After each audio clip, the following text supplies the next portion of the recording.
আমাদের সবার জন্মদিনে যে সব থেকে বেশি এক্সাইটেড থাকে ডেকোরেশন কেক সব কিছু নিয়ে, এইটা তারই জন্মদিন সেলিব্রেশনের একটা ছোট্ট ভিডিও।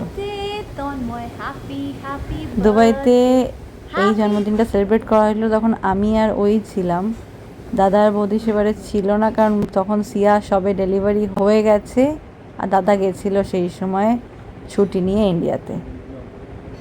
তো আমরা দুজনে মিলেই এই ছোট্ট করে একটা বার্থডে সেলিব্রেট করা হয়েছিল।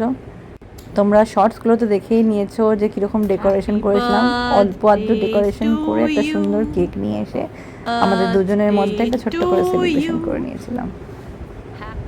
তো আমাদের শেফ তো খুবই খুশি, সবাইকে সারপ্রাইজ দেয়, সবাইকে এত খুশি করে, ওকে একটু খুশি তো হতেই হবে। এই যে ব্যাকগ্রাউন্ডে তোমার ডেকোরেশনটা দেখতে পাচ্ছ, অল্প করে একটুখানি বেলুন ফুলিয়েছিলাম আর একটা হ্যাপি বার্থডে যে লেখাটা সেটা নিয়ে এসে টাঙিয়ে দিয়েছিলাম। তো কালকে আমাদের দুজনের ডিউটি, তাই রাত্রির 12টার সময় এই ছোট্ট করে সেলিব্রেশনটা করেছি। ব্লুবেরি চিজ কেক সম্ভবত এই ফ্লেভারটা।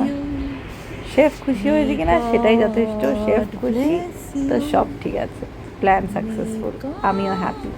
কেক কেটে ও আমাকে একটু খাইয়ে দিল, আমি ওখান থেকে ওকে একটু খাইয়ে দিলাম। দুজনের সেম সেম ড্রেস পরাটাও প্ল্যানের মধ্যে। বার্থডে অ্যানিভার্সারি সব কিছু মিলিয়ে আমাদের এত রকমের অকেশন সেলিব্রেট করা হয়, তো মোটামুটি সব ফ্লেভারেরই কেক আমাদের টেস্ট করা হয়ে যায়। তো শেফ একটু ডিফারেন্ট শেফের পছন্দ বলে আমি ব্লুবেরি চিজ কেকটা অর্ডার করেছিলাম। তোমাদের সবার কেমন লাগলো ভিডিওটা অবশ্যই কমেন্ট করে জানিও। বাই।